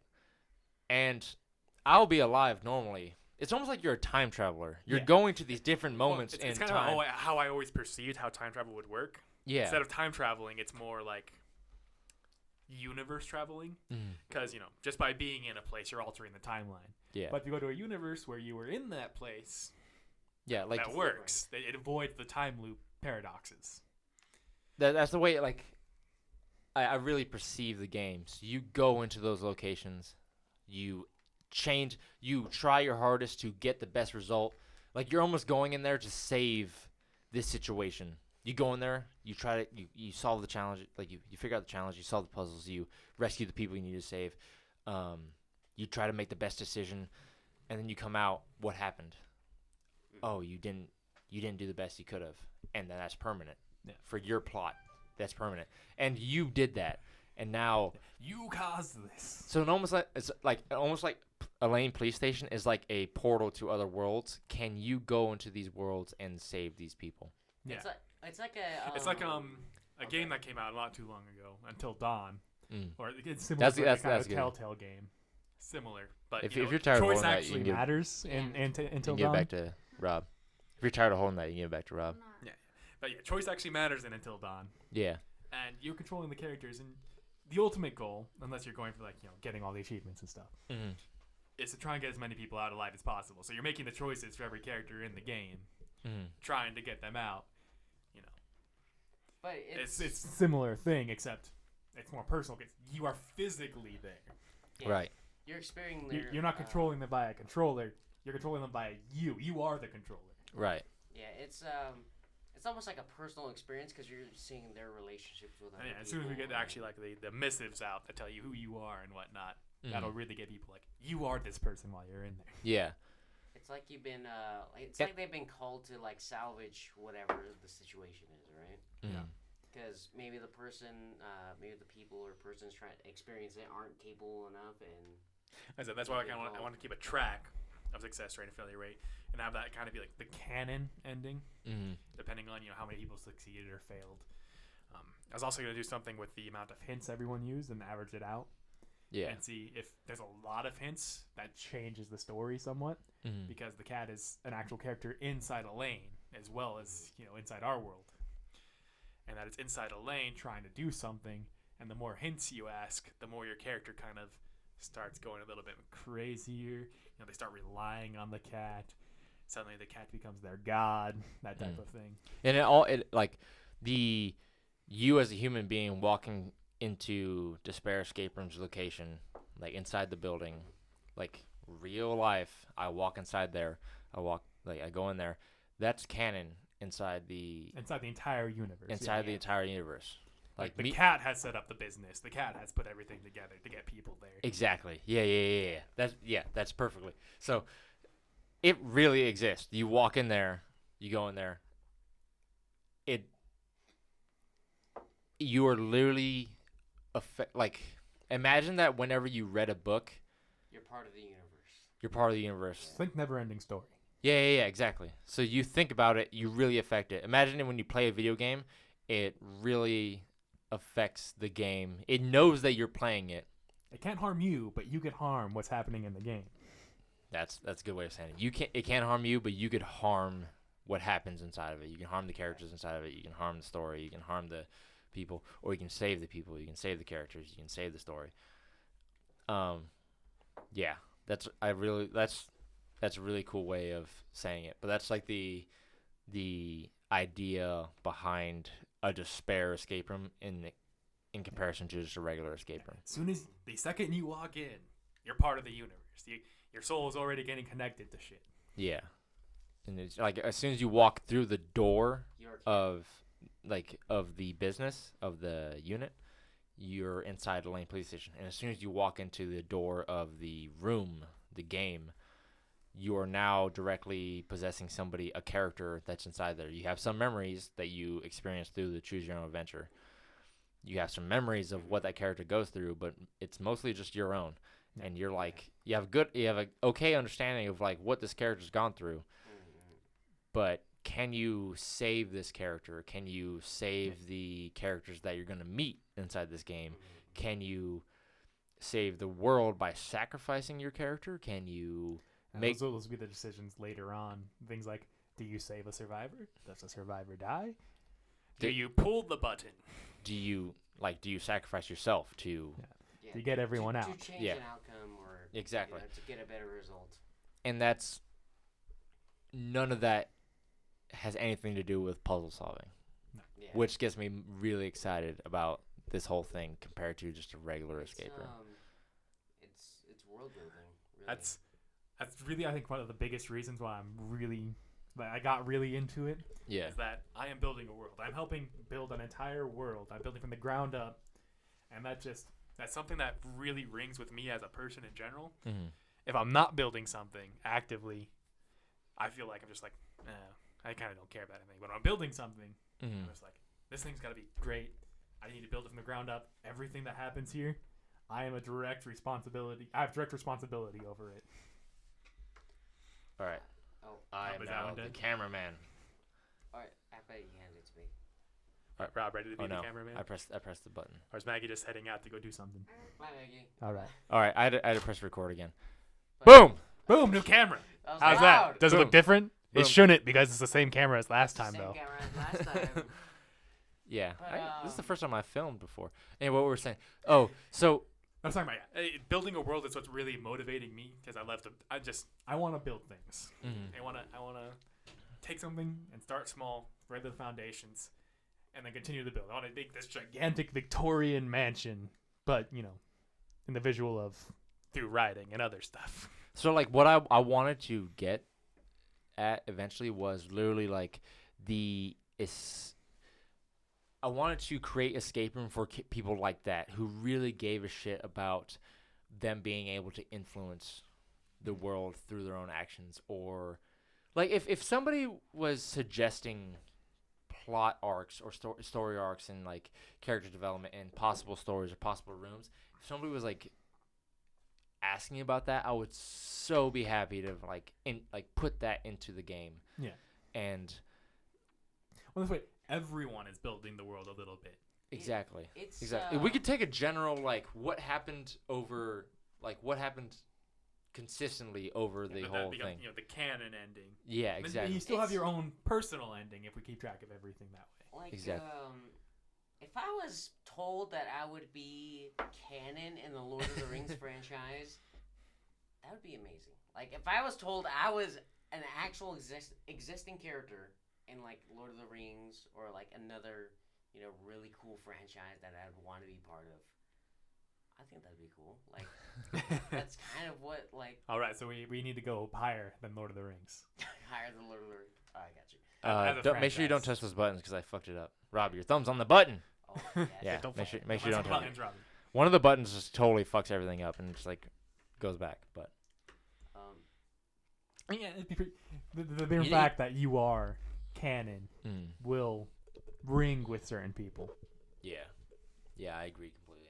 I'm like, I don't know. I have big aspirations to where I want to take this whole game, and it really, the biggest skeleton of this whole game, this whole business, this whole monster that we're building is literally just story and having an interesting and compelling, very heavily influenced by other people's the whole communities. Communities, thoughts, ideas, what happens to them personally. Exactly. Which I think is an absolutely fantastic time to be focusing completely on story over a lot of other things. I mean, you still want your high quality inside the room stuff, but to be focusing on story when a lot of major franchises are failing with their stories really will bring people together as this is great. What's a good example? This is a personal opinion. Oh, okay. But I personally absolutely hate what Disney has done with Star Wars. Oh yeah. Oh, okay. I actually had something. Their characterization is very poor. Oh. There's very little character growth. Robert. Okay. But I'll stop there before Disney tries to come and kill me. Okay. There is a thing. There is a prequel memes community, and it was all about prequels like Jar Jar Binks and Episode 2 and Episode 3, Revenge of the Sith and whatnot. And there was the community's dying type deal. But then a bunch of random communities, it was absurd, trebuchet memes and all this other crazy stuff. It's almost as if your community is deeply rooted, it's really hard for it to die, Yeah. And I feel when you build a universe like that, and if people really, really care about it and they want to be part of the story and they want to get involved, it will probably, and make its own roots like that, stick to the soil like a weed. And yeah, well, I mean, you see that with Game of Thrones. A lot of people were really upset with season 8. It kind of went really, really fast. I was really upset. I was also upset. I'm trying to keep it ambiguous, so I'll say big, it. I was budget communities don't come after us. Very upset. I agree. Season absolutely, 8. I absolutely hated it. Pretty much everything from season 4 on, I was just like, Well, it's because season 4 is when they stopped going. They stopped actually getting advice from the writer. Basically. Yeah. Literally season 1 through 4. But it was absolutely, at the very least, I think everyone can agree, it was absolutely rushed. Yeah. I don't know. That's a generic word to say is, oh, it was rushed, but that shit was rushed. I mean, there's not a single person that can say it wasn't rushed. If they do, they are a liar. It's even worse. They're trying to be nice. It's what we call a shill. Yeah. It's someone that says it's good no matter what. We have plenty of those in a lot of places. It's really bad too because it's people say it's rushed, but what's even worse, it wasn't rushed. I don't think it was rushed. I think they just took a really long time to do a shitty fucking job. That's a good point. They had 2 years. That's a fun way of putting it. Yeah, that's what I'm saying. They had 2 years, and they read that and said, "This is good." It's it was either that they had 2 years to do a shitty fucking season, or that doesn't make sense. The I would say it's it's almost like they fucking spent 2 years to cram fucking a bunch of episodes into fucking 3 months of production. Even the big the weather wasn't right. Is it summer? Is it winter? Who fucking knows? Is King's Landing now a desert when it was a forest 10 seconds ago? They couldn't even get the basic landscape to be consistent. You know what it was? Like, you know what's crazy about it, though? This is completely off topic to what we're saying. I'm sorry. We really did not like season 8. Sorry. Yeah. The writing, dog shit. The context, dog shit. the actors, fantastic. Actors, fantastic. The production, fantastic. Like, it looked gorgeous. The buildings falling apart, the fire, the dragons, everything looked phenomenal. But it's like I was like, that the actors could act well enough with the absolutely awful dialogue it's also really that rough. some people Absolutely still love the season. Yeah. It's just a testament to the actors' abilities. It's also really And then the actors try to defend the writers, too. But it's like... you can't defend the writers. like- the actors were even like, you're not like- gonna Some. like The it. actors are Contractually contractually obligated Yeah. to defend the show as best as they can. I gotta use the bathroom. Continue the conversation. Oh, but Continue the conversation. We need to talk about terrible season. up until Jake comes back it was at least. it was like a ribbon on a piece of shit. You know, that's how I explain it. It was, No, Robert. A ribbon is too pretty. It's No. gotta be. The actors were great. Oh, okay. The actors were the ribbon. The graphics, The actors in production was the ribbon. I gotcha. Production was great. Everything else was just shit. Yeah. Well, it's really sad because that show completely, because it's a politics-based show, It absolutely relies on the writing. It could have been fucking B movie level of production, C movie level of production. What is and if the C-movie? writing was good. C movie's like a Dragon Ball. What was it? Xeno something or another. Oh, That God. Dragon Ball movie that came out. It was absolutely, like really bad Really budget. bad. But it could be Right. that bad. What about But if that the writing Sonic was movie? good, everyone would still love it. Think Doctor Who when it's in its glory days. Right. The production in BBC in general is pretty dog shit. But the writing The of certain writing's really shows good. makes it to where you still watch anyway. I mean. So what's your personal opinions, Maggie? Yeah. You were talking about the Sonic movie when they try to release Sonic the Hedgehog with teeth and Oh, yeah. like a really disgusting looking face. He was like a. But the people, the people that were producing the movie actually paid attention to the fans and they said, "Okay, we're gonna I think- reanimate it." Oh, okay. I think they said that, but I don't think they're really gonna do it. I feel If like they don't do They- it, I and don't they said think- it, it's just have gonna be they- way worse. Have they released any? I don't new- think they've released a they new haven't new released model yet. anything, but When does it come out? the director already said No like, clue. we're gonna change it. You know.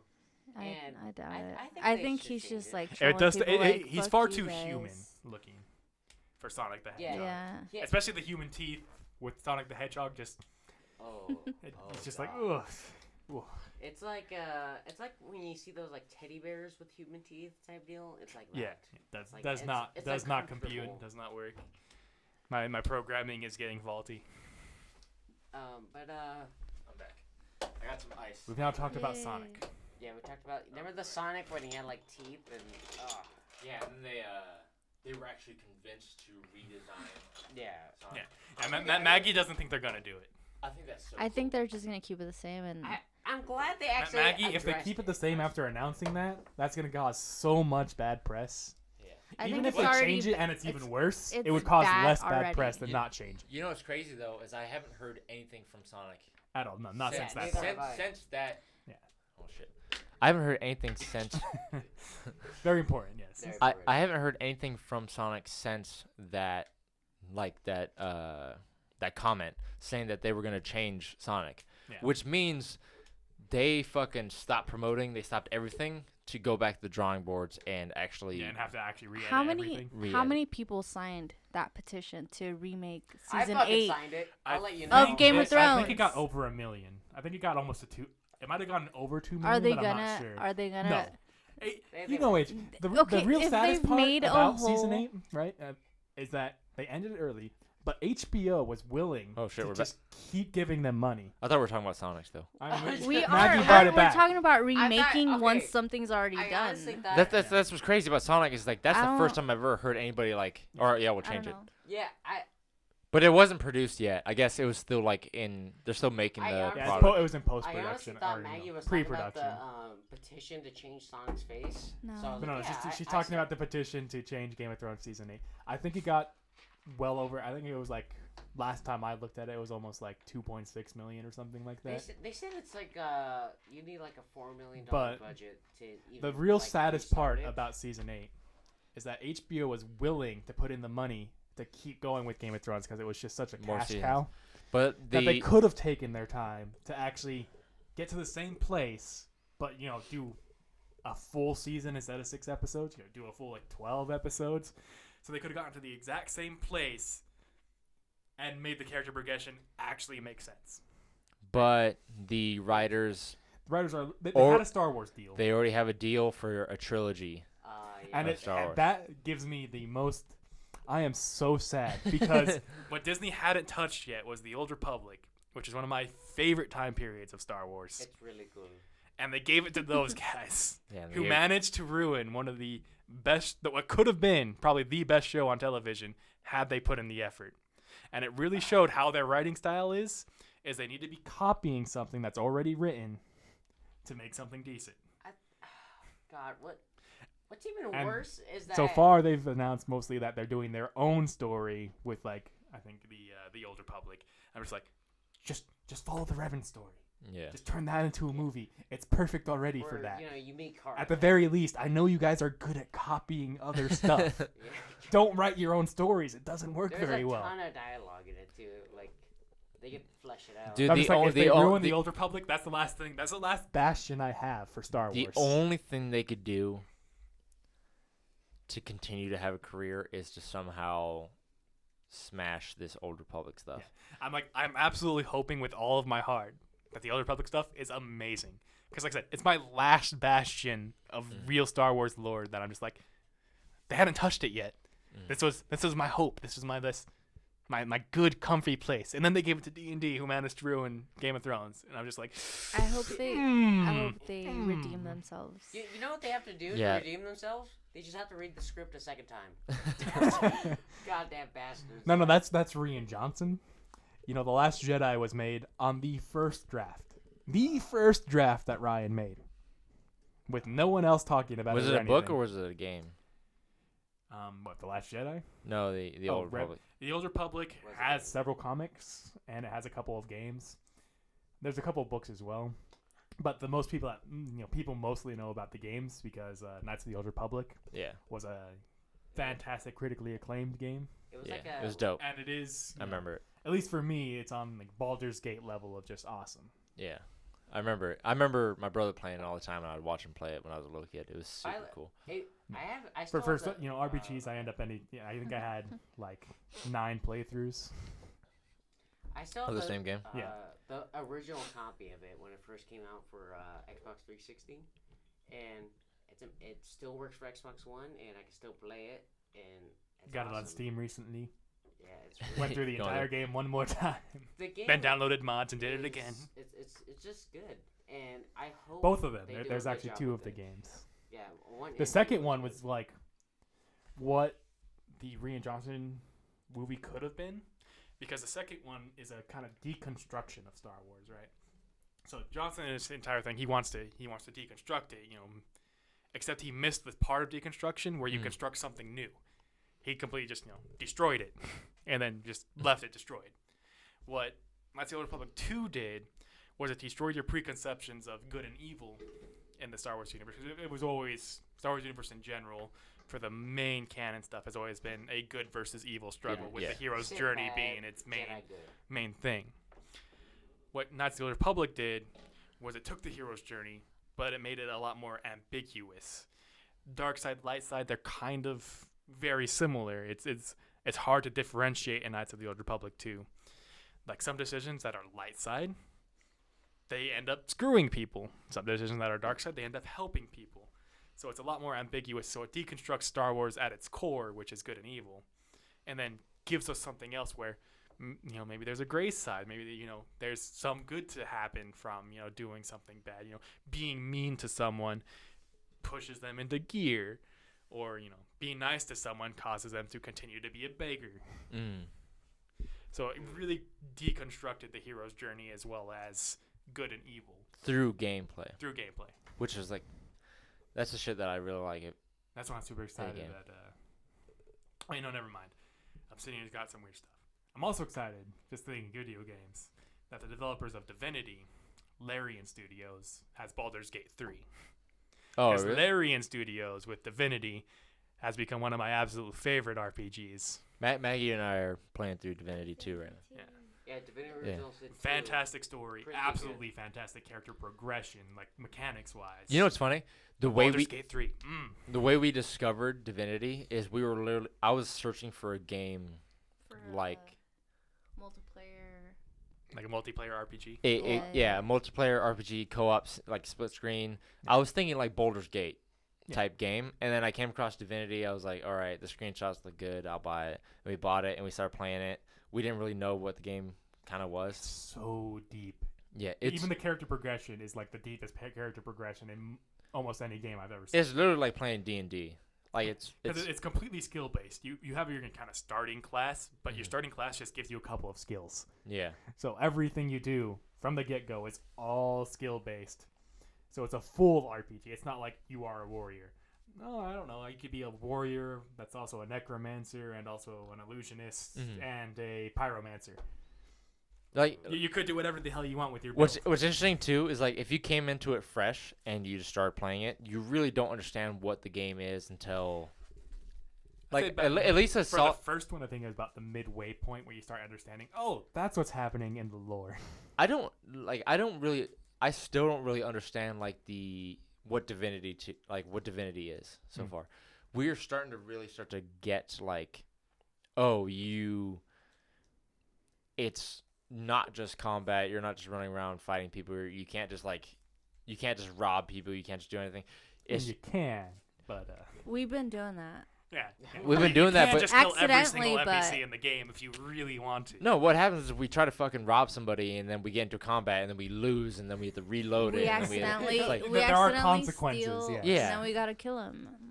But yeah, you can literally kill, I think, every single... There's no protected NPCs or anything Mhm. like that. You can Yeah. do literally whatever you want in the world, and it has repercussions. Mm. You die, maybe that person was a main story quest giver, and now you're kind of lost in the quest, and you have to, somehow find the next step beyond Right. that person.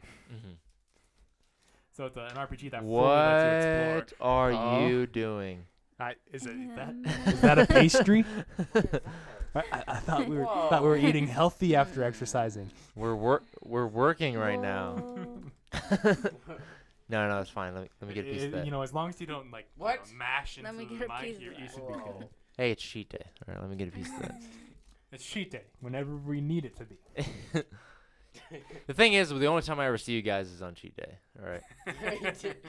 Conveniently. Do they have It's our fault that Maggie brought the cheat No, it's day not your stuff. fault. It's just whenever I see you, it's cheat day. Like throughout the week, I'm really disciplined. I But, wonder if it's cheat day every Mm. day of the week, Jake. oh. No, It's cheat day when it's convenient. You guys here. Here you go, guys.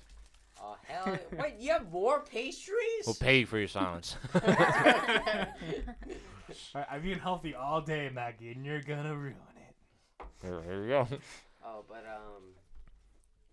there's a game called, Caves of Code. It's like a QUD, but it's sounded like code. It's like D&D RPG, but like, what is that game we played? We played it once, Jake, and it was like a cyberpunk, and the world's like died and revived Shadowrun? itself. No. No. It's died and revived itself multiple times and whatnot. Oh, And like multiple apocalypse. Numenera? Yes. Is that it? Yeah. It's like that, and it's like cyberpunk, but a lot of people use like medieval weapons, but there's still like guns and robots and whatnot. But it plays in like a D&D way, meaning like you could do anything, including kill like the main quest giver and like stuff like that, which I thought was interesting because This is a tabletop RPG or a video game? it's a video game. A lot of video games are modeled after tabletop stuff. Yeah. 'Cause there's a ton of tabletop RPGs that literally no one knows about. And Yeah. Oh, yeah. Like one I've been looking Lots. into recently was like I can't remember the name of it, but it was like one of the first base RPGs. but like the classes, everything is like super ambiguous for the most part. So you could drop it into any setting. Okay, you've used the word ambiguous like 6 times this I podcast. love the word. Can you explain to me the definition? Because I'm like 50% on it. So ambiguous is like you get the general idea of what's going on, but not a specific idea. So it gives you the. So it gives you the what you can. And I'm ambiguous to the word ambiguous is what I. You have a general idea, but you don't know exactly what it means. Okay. For that one, it's you have like the class rules and stuff, but it can be dropped into almost any setting. So you don't have it like a lot of RPGs. Like if you shot like D&D, you have various realms that that gives you the actual setting. This one is just kind of like, here are the basic rules. Drop it into whatever you need to, because it's a very simple system. I think that one is based on a D6 system, which is everyone knows what a D6 is, and you can build your class as your basic ambassador, fighter, rogue, mercenary, that type of stuff. But then it becomes skill based after that. So it's whatever setting you want, just drop it in. It's sci-fi. Right. Speaking of like sci-fi and possibly like a zombie scenario, I was thinking of like All Flesh Must Be In, but like sci-fi. Oh, there's All Tomorrow Zombies. And don't they have like All Flesh has like a bunch of different scenarios? Yeah, they have Arg There Be Zombies for pirates. They have The Good, the Bad, the something. Something like that for zombies, and then they have All Tomorrow Zombies for sci-fi. We should do like a. They have a Dungeons and Dragons zombies ones, but I feel like you just use Dungeons and Dragons. I personally want to become better at becoming a GM. Yeah. And I would love. As long as you don't that. throw the super zombies at us, Robert, that tear my truck in half with one roll. That was the first time I ever GM'd anything. Well, get in the truck. We're gonna leave. A zombie jumps onto your truck. It tears it in half. What's going? That's not what happened. No. You're misleading the audience right now. I'm exaggerating a little bit. Not that much, though. It just, tore off the entire top of the truck. The zombies had, in my mind at the time, in my, 16-year-old brain, was the zombies, it's, how do you explain it? When people, push off boulders off themselves, and they, break their limit, it's kind of like that, because since zombies don't have, a limit, they can use all their entire full strength, even though they're breaking their body to do it. But I didn't explain it well enough. You didn't have the whole their body is breaking apart while they're doing the thing going on. I know. So it was just like this super being was coming at us. And we had no way to fight it back. I think you were just trying to create a unstoppable force. Were you throwing behemoth? That's what it felt like to us. We were just like run away then. Well, running away is not working. Fighting doesn't work. The original idea was that. I think someone got murdered just before that. Explain it enough, so it just looked terrible. Although, Robert, there is, even when you go past your limits, there is a human limit. Like, even if you're willing to, just absolutely rip all your muscles out and everything. I think about that all the time. There's a certain place where your body just collapses. Yeah, I think about all the time, like zombies where, you have to shoot them in the head to kill them, and you, shoot them a bunch of times, and they're still coming at you. Like, if you just shoot them in the fucking pelvic, where their skeletal structure is the whole thing holding them up, and if you break that, they will collapse. And they will or you need you kneecap something. It's not gonna be running full force at you. Yeah, you could just fucking shoot their skeletal structure, no matter how hardcore their muscles will keep going. They talk about with people who are drugged out, they're fucking bullets to the chest, hardcore meth head, and then they're getting shot all the time, and they're still going. They're still rocking and rolling. If you take out their skeletal structure, they're literally there's nothing holding them up if the bones are connected together correctly. No, so the only way you can really have zombies that just are super tanks is they have a regenerative ability or something like that. And at that point, well, you're just screwed. Yeah. Because if the zombies aren't decomposing and you can't cripple them, and they're moving at superhuman speeds and whatnot, it's like I guess you're dead. What's the you know what it's called? The movie where the zombies are talking and they don't really die at all. Revenge of the Living Dead. No. I don't think it's that one. Revenge of the Living Dead? But you know what I'm talking about. It might be that. Yeah, it's where they're eating brains and stuff, but they can also talk. Yeah. Yeah, They can't die at all. Like you can cut their hand off, and their hand would be living, and then their body would be living. Oh, that's Evil Dead. No, Evil. it's not that. But that does happen in Evil Dead. It's that too, but hold on. I have to Google this. You have to look it up now. All right, hold on 1 second. Our official Google phone now. Yeah. But, Don't worry, it'll be a different phone next podcast. I was talking about but yeah, sci-fi, all flesh must be in, or all zombies tomorrow. I think it'd be a lot. Yeah, it's called Revenge of the Living Dead. No, Return of the Living Dead. Return of the Living Dead. Okay. Okay, so Revenge of the Living Dead is pornographic horror. I guess we have to have some sort of mention for XXX somewhere in every podcast. Okay, so, yeah, it's Return of the Living Dead. Let's put a pin in that. James like bookmark this for later. 91% in Rotten Tomatoes. Return of the Living Dead. Not Revenge, really? the porn. Let's see what the Must porn. have been that damn good porno. Let me back real quick. 50%. Rotten Tomatoes doesn't have a comment on. 50% No, blue no, waffle. come Just kidding. You gotta look at some other websites. Yeah. Less safe ones. Although we do have to say Rotten Tomatoes, probably not as super safe. Yeah. Ever since I saw the, have you seen the new Dave Chappelle? Yeah. Yeah. And the Rotten Tomatoes comment on it was 0%. Yeah. What? Well, and you see like the critic acclaim that like I think it was last time I looked like 21, and then the audience acclaim at like 100. Yeah, like literally, like it's like, huh. the people that write the articles. It's the same exact thing with how Captain Marvel came out when it first came out. It was like even the critics were like not giving a terrible score, and the audience gave it like an absolute. The critics were like, "Ooh, it's fantastic," representation. Audience gave it like 0 entrance to scene. Mhm. They changed their algorithm. Or no, they got rid of that feature for excited to see. They got rid of that feature because of that movie. And then when the critics came out and whatnot, they deleted like 4,000 posts to make it look better, and it was still only like at like 50% audience score. Yeah, like Rotten Tomatoes literally like changes the way the content They have gets. an agenda. They change the way the content gets judged to push their agenda. So I would look for like third-party acclaim websites, like maybe something like look up like some YouTubers have websites and stuff that are generally just only the audience score. Just you put your comment and whatnot. I'd look up those. Reviews, let me find him.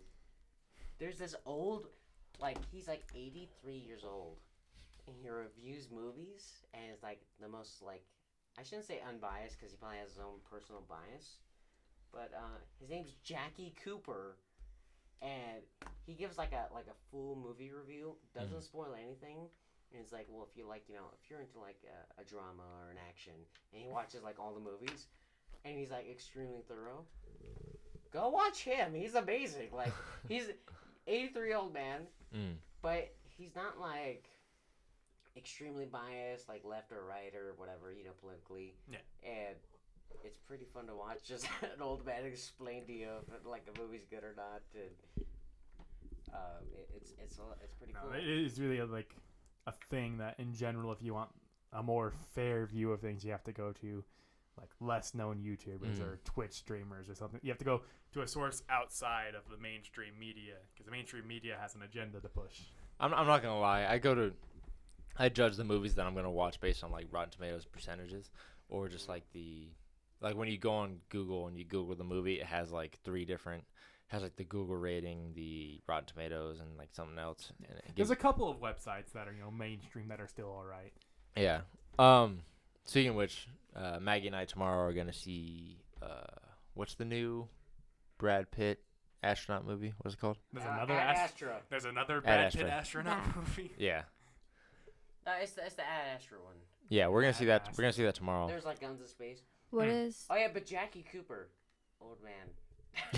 Jackie Cooper, old man. If you can see him. What do you expect next? He next? reviews movies. Professional old man. That's his job. job title. We're just painting you in a terrible light, Robert. You judge people on their age. Mm. No, but going into accent like Tom. Is that now the official Tom accent? Huh? Yeah. Tom does like an accent whenever he's like messing around. Tom is Jake's cousin, by the way, for all of you viewers. Yeah. Oh, We haven't seen him in a few years.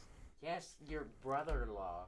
Oh, He's My a Marine. cousin. No, cousin. He's my cousin-in-law. He was my cousin first. He's my brother-in-law. He And actually is your brother-in-law. Yeah. He's Is my Has brother-in-law? he married Perla yet, or is it just They're engagement? married. Okay, they're fully he's married. my Gotcha. brother-in-law and my cousin.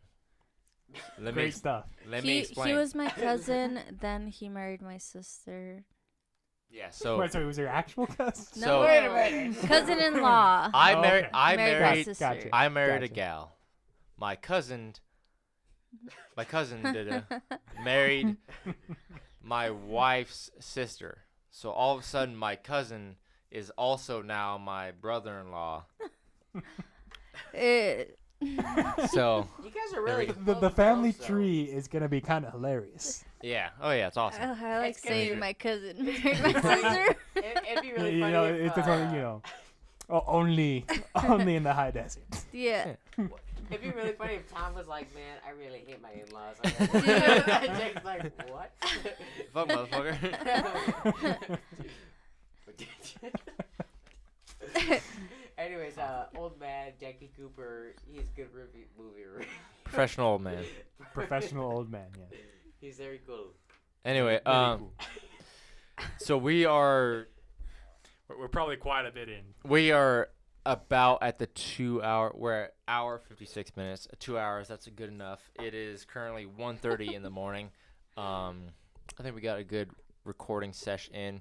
Good amount of escape room content. Then we went off track with Game of Thrones. That really That set was us the off. one that was just like. Triggered. That really set us off. So triggered. We Actually talked. triggered. We talked about We escape stayed on rooms. escape room for the first hour and a half. The last 20 minutes of It Game was of like Thrones hour and then and- everything. I feel like No, the first Robert, it hour- was really like the last 20 minutes. No. You know what? That It Game of was Thrones was mentioned. after I said clapping alien cheeks that we went off topic. We were on escape rooms for a while, and then we got on We Game talked of about- Thrones. talked Then about we Dave. We did talked have a about Dave. little bit about, Area 51. we talked about Yeah. motivation, getting your life in order, and we talked about fucking Game of Thrones. All, The but most Star of the stuff still Wars. had like relation to the room, though. Yeah, we tried to tie it back in, but like we got off track. But with Game of fucking- Thrones came up. Fucking Game of Thrones. Speaking of other like just shitty like before we end, Right. Okay, before we ended, the shitty choreography and I think it's that's called The Last Jedi, The Last the Jedi. Royal Throne so Room like scene. Rey and Kylo Ren are fighting the Royal Guards, the Emperor's Royal Guards or whoever The Royal Guards are explained as like the most elite of the elite. Like they're almost like next. Like if a Jedi and a Royal Guard were to fight each other, A Royal Guard would win The more Royal- often than not. more often than not, the Royal, because they're like. Think of like a Nazi super soldier. That's they're bred from the beginning to become the most powerful being, one of the most powerful. Mm. But when they're having like the choreography in the fight is there's like 6 Royal Guards but then like some of the stuntmen, Kylo and Rey, they're too slow. So some of them are just spinning. Yeah, you, Like- you see some of the stuntmen just kind of like wait there for a They second wait until the and then- person gets to the point where their like- cue starts. Like But Yeah. the absolute worst part is that they had to, in post edit out a knife that would have easily been able to just stab Rey in the back. Because she's like, all up on a person, and the person like grabs her. And then you just like an up down thing. You see the knife, it goes behind her back, and then it comes out, and there's no knife. You guys are literally delving into this way too much. I watched it the first time, noticed it was dog shit, and never touched it again. I haven't seen it Listen, since I saw it in Jake, the movie theater. How angry you are at Game of Thrones? Like, Star Wars was my main, Yeah. fandom thing that I loved and watched. No, I watched the And I first. knew all of the Extended universe lore and stuff. I watched episode 7. I thought it was okay. I watched episode 8. Thought it was dog shit. What made episode 7 turn Never- to dog shit never- is that 7 needed to have a good follow-up.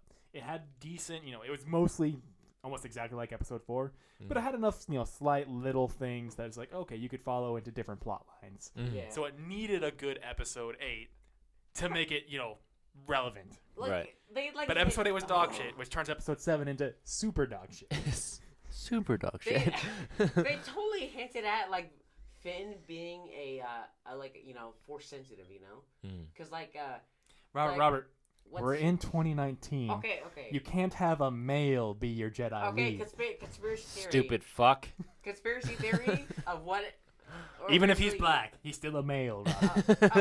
I'm surprised Rey isn't also black. I'm sorry. God damn. All right, we gotta end this We thing. gotta soon. end Okay, now. stop right there. I'll push the envelope too far. All right. It was great talking to you guys. This is the end of episode 6. We are Wait. really trying to Wait. get to. Wait, Is stop Rey- right there, criminal scum. is- It's episode 5. Is No, Rey, it's episode 6. It's episode We have it written 6. down, Rob. is Rey at least gay?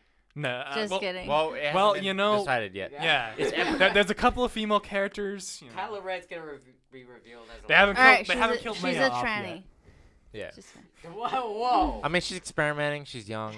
It's episode 6. All right. This is We the- know they had to make Finn and Poe. Shut up. This is the end. Okay. This Thi- is the end. Yeah. This is the end of the Despair Podcast, episode 6. We are really trying to hit episode 10. Thank you for burping in the mic. We are trying to really No, I hit don't. episode 10. That's where our first 10th of a milestone. That's what we're going for. So we're episode 6. We're going to try to do another one tomorrow and then another one Sunday. And that would end us at episode 8. And then the following weekend, we'll do 9 and 10. And that would be where I leave to a 6-week training event for the Marine Corps, 29 Palms, the Glory Land. It sucks shit. I hate it. It's so shitty. But it's glory. It's Fun. glorious. But anyway, we're trying to get episode 10. So yeah, thank you for watching everything that you watched so far. I mean, this is 2 hours of us just ranting about dumb shit. There might be points of where there's just our faces. We might but we might hit escape rooms a little bit, but That definitely the last 20-30 minutes, nothing to do with escape rooms. yeah. Or who does it? Or does it? That does, yeah. But anyway, thank you guys for watching. Stay tuned for episode 7. We love making these, so if you enjoy watching them, we're gonna continue making them. If you don't enjoy watching them, we're gonna create them anyway because we don't give a fuck. We have a blast making them. So anyway, thank you for watching. Take care, guys. Oh, check out that old Bye one. bye. Boom! Boom. Bye.